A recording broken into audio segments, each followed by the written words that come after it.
I grew up in Weston, Florida, so it's a suburb of Fort Lauderdale, about 45 minutes driving west from the beach, and about 20 minutes from the Everglades. You can get to sort of some airboating and all that stuff, and alligators and anacondas maybe.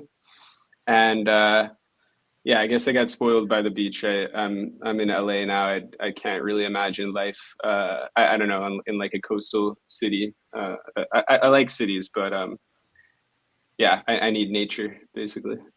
Yeah, I felt that because I was living in New York City for most of my life, and then started coming down to Miami, and then realized that it's more hospitable, warmer weather. You can think clearer. You're not stuck in a rat race. So I felt the same way with that. Yeah, New York is crazy. I mean, there's downsides to both. I hated growing up in the suburbs. Mm. Growing So up, okay. I hate the suburbs. I think they're like a terrible American invention that shouldn't exist, to be honest, personally. But Fair enough. Fair enough. I How, mean, I have strong opinions. That's my job. no, I feel that. How'd you get started in all this? Because you're running your own VC studio or VC firm right now, and before that, what were you up to? How did this path kind of show itself to you? Yeah, I mean, I got selected kind of by a former client of mine and someone I'd worked with in the past who asked, "Hey, do you want to work?" I actually expressed, so he was the chief of staff at one of my early stage startup clients when I was at Fenwick and West in the Bay Area. And I think part of the job in true early stage venture is being sort of a talent scout, meaning you can walk in a room, or you can be in a digital room, you can be on email, you can look at a website and say, that's the secret sauce. Maybe, you know, like the Krabby Patty, if you've seen SpongeBob, the Krabby Patty, whatever the famous burger is, if I recall correctly, it's the sauce that makes it super, that's their trade secret, right? Now, I think like, in fact, a company or a restaurant has a lot of different moving parts, and a lot of them are sort of irreplaceable in certain ways. Like if you lost the chef, the head chef, the restaurant might not be the same. But I think, I'd like to be able to go take a bite of a sandwich, a startup sandwich, and say, this is what makes it special. Um, and that person should, right, like, can go start another company, or just be able to walk into a room and say, wow, that person's really compelling.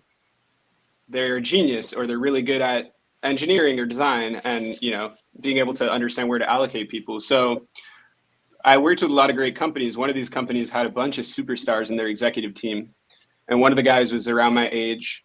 And I took it. I took it upon myself to. We were working together, and I think I messaged him one day and said, "Look, I don't really want to be a lawyer. Like, I actually want to be a VC. I know you're connected in this space. Is there anyone you can connect me to or actually, like, I just want to leave the firm. Can I work for you guys? Like, I just want to get out of here." And he's like, "Oh, super interesting. There's an event coming up that I can't go to, but you can just use my name and go to this VC startup event." And yeah, that was the first time, we didn't meet in person, but like years later, he followed up and was like, "Hey, I need some help. Do you want to work together?" So yeah. And from there, it just sort of snowballed. What to you makes something special in terms of, and I totally agree with you. I think spotting talent and like coachable and CEOs that actually want to like move the ball is 90% of the battle. What to you is, let's say, the top three markers of the secret sauce, maybe with product marketing, sales, or back end stuff? What to you kind of makes it click? So is your question like in terms of leading a company, a startup, what do I am looking for in a founder, or what's your question? Sorry. More in like the executive team, like the processes, because you mentioned that there's a killer executive team and then there's teams that aren't Got as it. good too. Yeah. Got it. Yeah. I mean, and look, I think you can still fail even if you have these things. And that company was in a really competitive market. They had the CEO had a prior exit, kind of a genius polymath, was switching fields but doing another high venture capital backed company. Founders Fund was backing them. I was always taught, it's interesting you say three, because what comes to mind for me is people, product, and process. So that I think is what you should focus on at the executive level at a company: people, product, and process.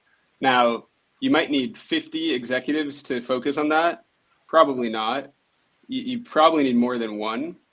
Often, it looks like CEO, COO, CFO, CRO, head of HR, right? There's these different titles, but when you're at an early stage startup, you don't have that. So when I'm thinking of these three guys that were working at this company, it was a CEO, a CFO, and a chief of staff.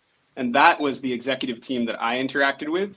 And I think between those three, they had a pretty good mix of people, product, and process.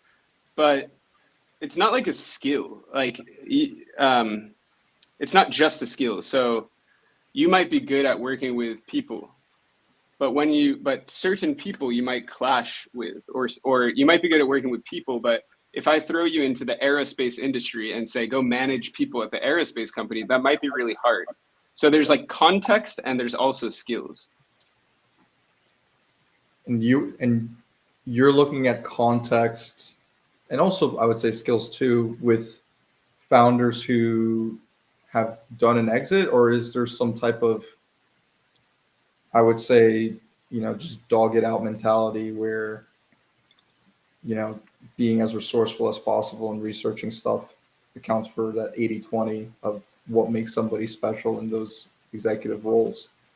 Yeah, I think it's complete bullshit. I mean, the people who say I only invest in people who have exited is like totally bullshit, because it's a valid strategy, but you're going to miss so many opportunities if that's, I think Dylan Field, the Figma guy, I don't know that he had an exit before. Look how successful that company is. If that's your metric, I think you cannot be, venture is a lot like martial arts. You cannot be too inflexible. You cannot have rules that you only invest in people who've sold a company before. That you're going to get your rules broken so many times because it's a business of disruption. So that's a signal. That's like a good factor that you enter into a matrix, but it's not everything. It's not a binary thing. So, I think an exit signals a lot of things, but ultimately I'm looking for domain expertise. So do you understand the problem? Do you understand the customer? Have you suffered the pain? Do you really want this thing? Because domain expertise, a lot flows from that. So that's why with people starting legal techs, I think it's a little strange most times to invest in someone who's not a lawyer or doesn't have a lawyer on the team that's doing legal tech. How do you know what the problem is? How do you know what these customers are experiencing? Do you actually understand how severe the problem is? And you might be able to point to a chart that says it's worth $1 billion, but if you haven't felt that pain personally, the reason things are worth $1 billion is because they cause a lot of pain and there's a lot of need. And so if you've felt that pain, you're going to have grit, you're going to be able to empathize with customers, et cetera, et cetera. If you just looked at a chart, I'm not sure. One of the things that we look at is founders in their 30s and 40s at a minimum because of that on our end. And we want people with the life experience to actually have been there, done that, or seen that type of pain and know all the steps that they can use to solve the problem. So that they don't become an agency model, right? Because if you're doing a VC play, you need to make, and even portfolio management would be an interesting topic, like how you like to look at portfolio management in terms of managing a concentrated portfolio versus diverse set of portfolio companies. What we like to see is the founders themselves are more passionate than us. Yeah. Even if we see the opportunity, it's like, well, I don't really, like, you can't really know as much as the CEO themselves. So there is that element also of like industry analysis where you kind of have to just trust that person after a certain point, right? Yeah, it's like some people use the word obsessed. And I don't know if it's a, I think it's a pretty good word actually. Like, I kind of think if you're in a monogamous relationship, a marriage, you should probably be obsessed with your wife. Like, if you're not obsessed, you probably don't really, you're probably not really headed in the right direction.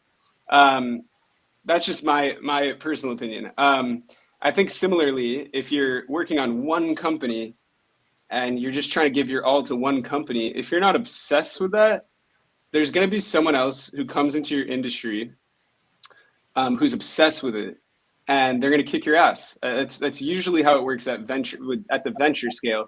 Increasingly, there are a lot of models that are, not quite venture. You can like you don't have to be obsessed, and you can sell it for less money, and you can print cash. Like that's fine. But when we're talking about like AI generated coding, that market, you have to be a maniac to Yeah.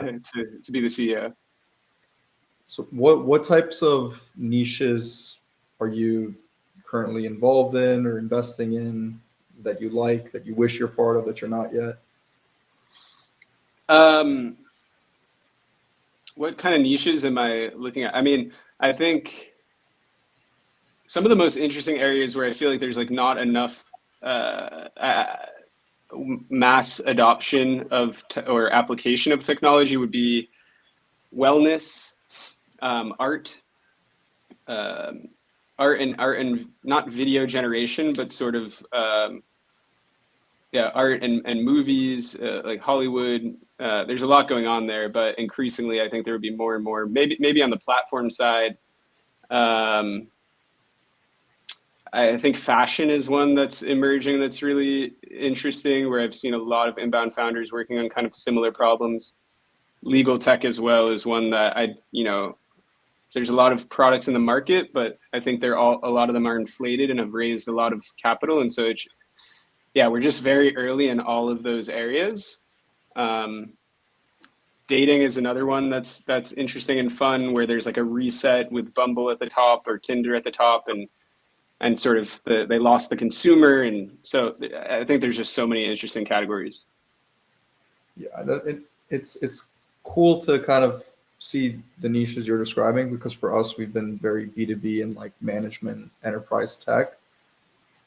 The one struggle that I have running our portfolio is balancing out cash flow plays from big exits, right? And managing your LPs and hoping that everybody can just stay happy and understands a clear vision. And yes, you can do, monthly updates and reporting and stuff like that to keep everyone in the loop. But in your experience with what you've done, how have you been juggling all that?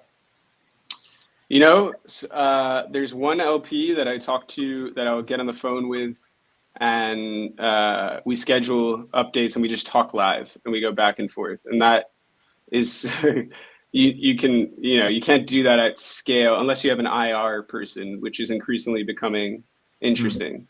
Um, and I do think having that FaceTime and the real back and forth flow of information is good. The rest is I would say, is mostly by email. I haven't set up a newsletter because I don't have, I think, enough to talk about yet, but I will for after we complete this raise.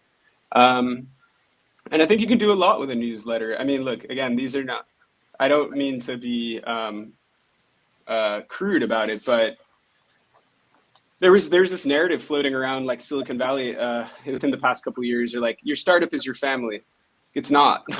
You don't get fired from your family. Like it's just not the same thing. You don't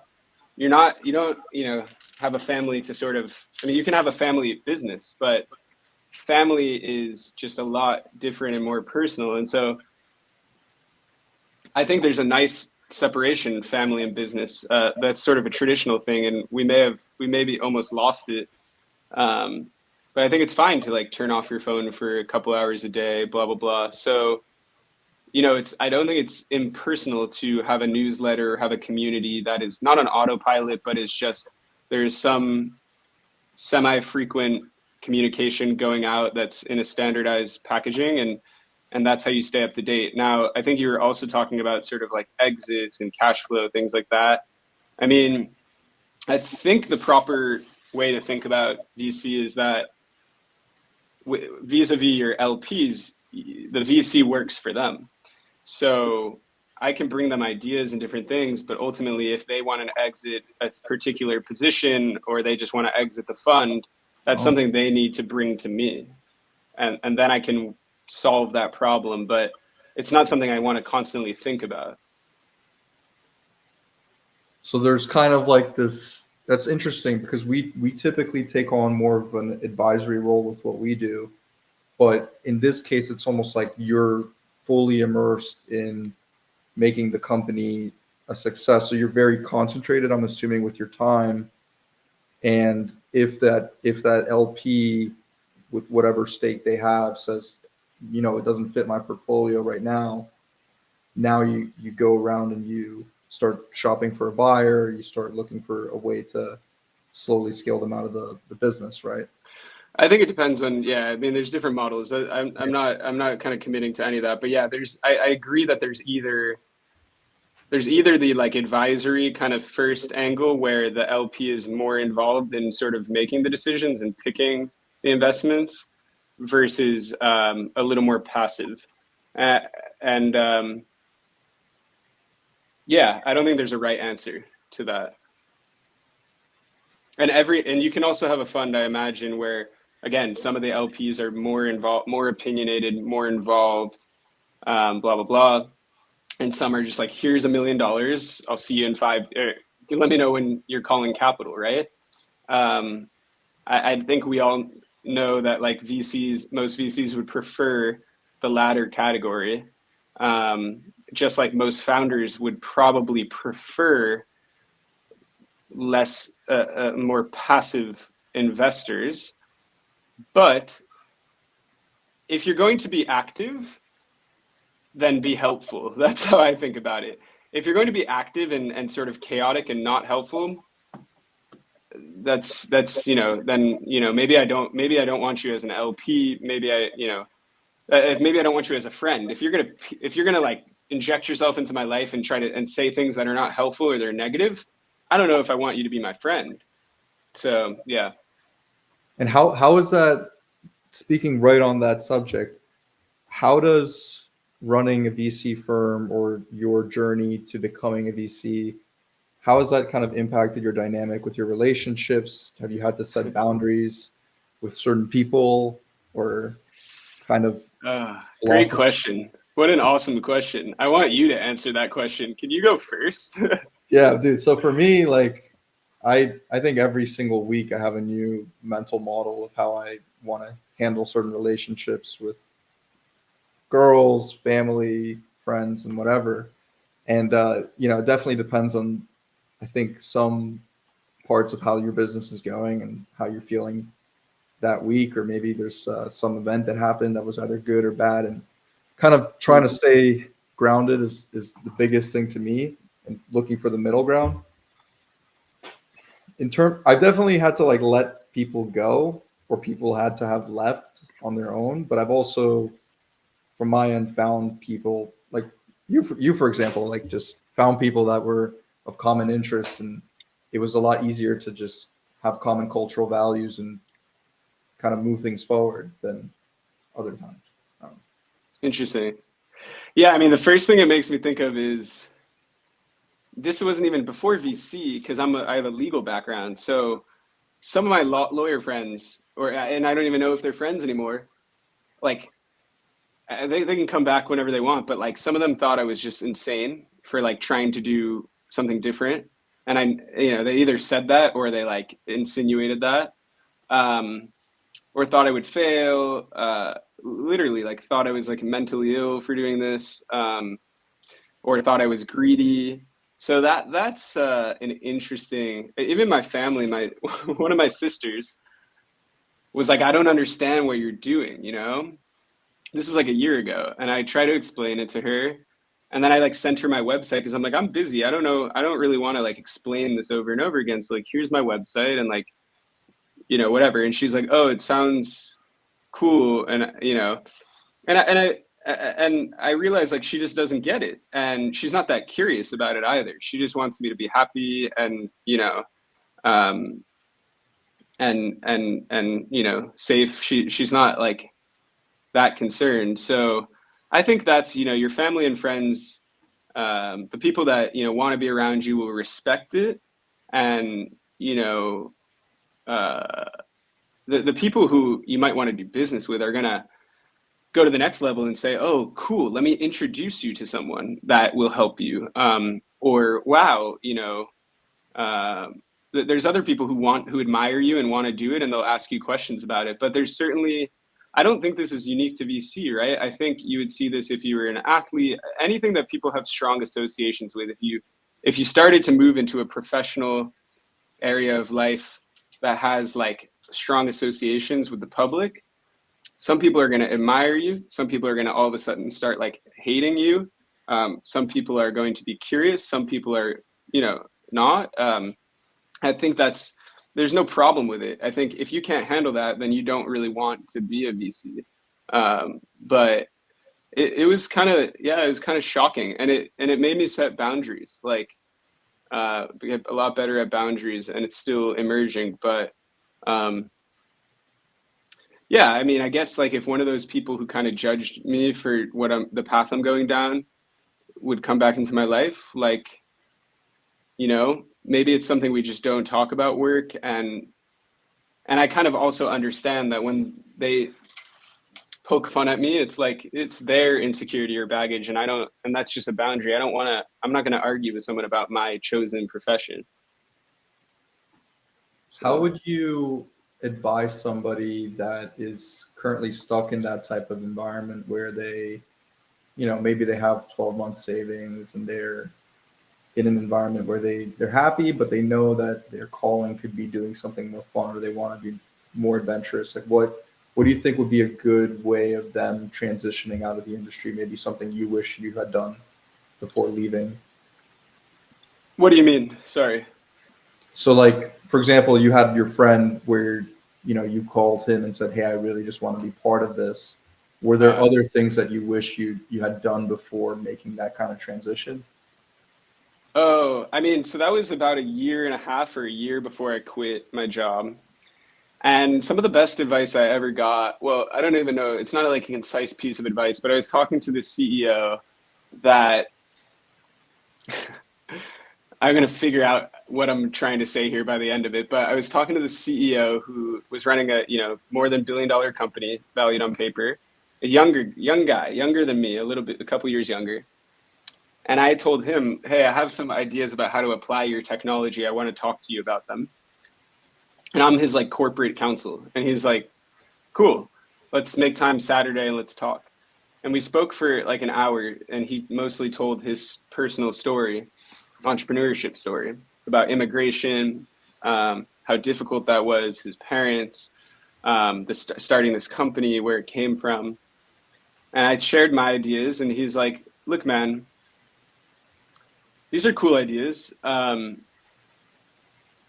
he spoke to me like a peer. And that was probably the most important thing, because I think it's very frequent that you'll see someone who's the CEO of $1 billion company and say, I am less than that person because I haven't achieved what they've achieved. They don't necessarily think that, but that's what we think often. And there are billionaires who think they're better than you because of the amount of money on their in their bank account. But when you meet someone who you find really admirable, who treats you like a peer, but that should be pretty inspiring to you. And that's what happened to me. And then he told me, look, like you work this really intense job. You're probably working, 70, 80 hours a week. You can't be an entrepreneur and have this job. So if you want to do startups again, or just do startups, you have to quit. And, there's no other advice I can give you. Like, you actually probably don't have that much time to research the thing. You just have to quit. So my advice to people would probably be the contrarian advice, which is, um, you know, do not like. Um, there's this really good quote from it's from Reid Hoffman, which is like, avoid total risk, like death.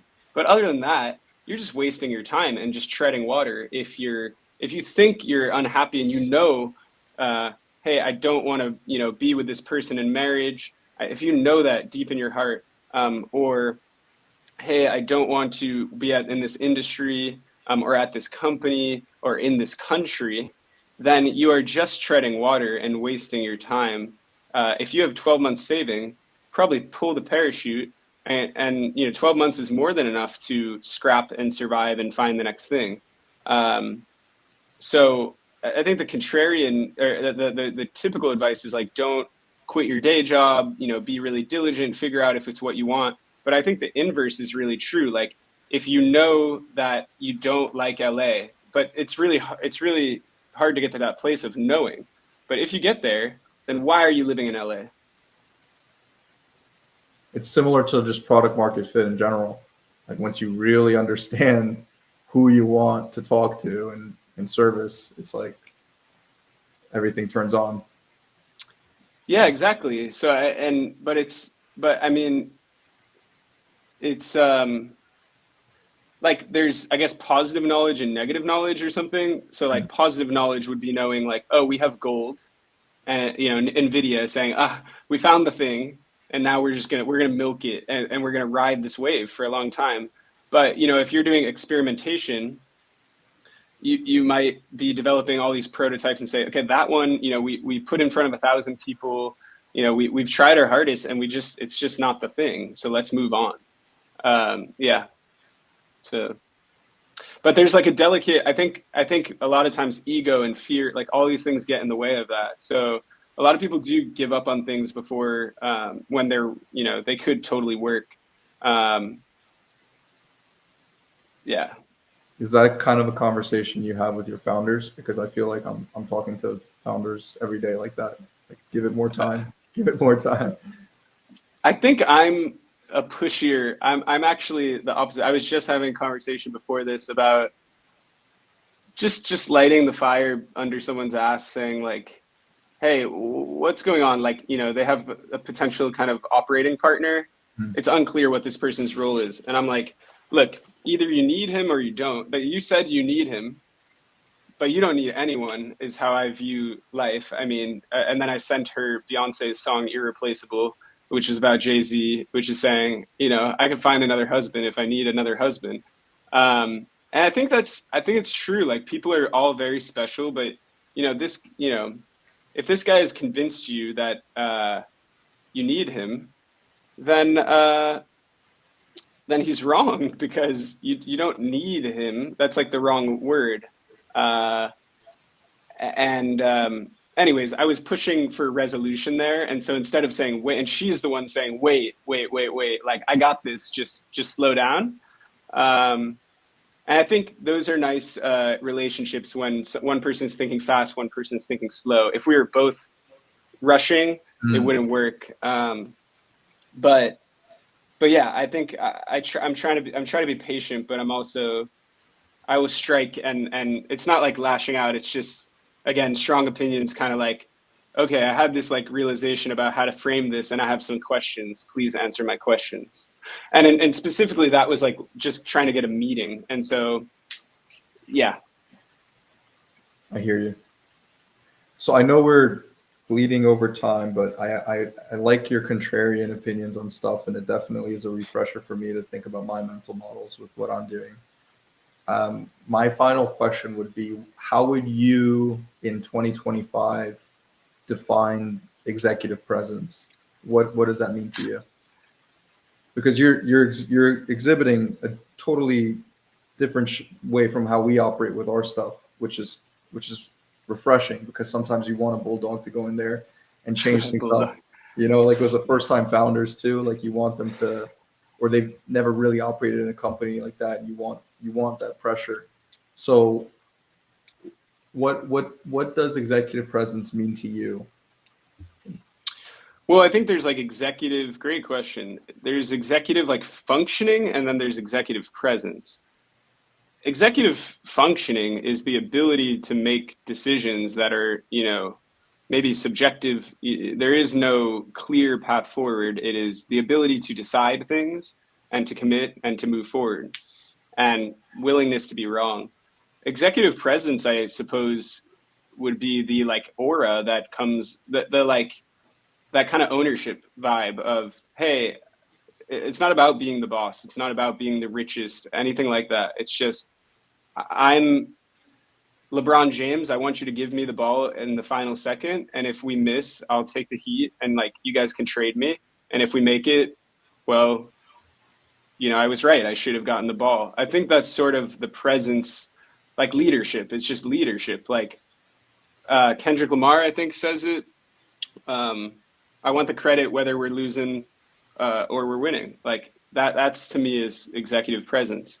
Now, to do that as an investor is not really you're not really on the team. You're on the bench. You're like coaching from the sidelines. So it's different. You're not an executive. You're just like an executive coach. Mm.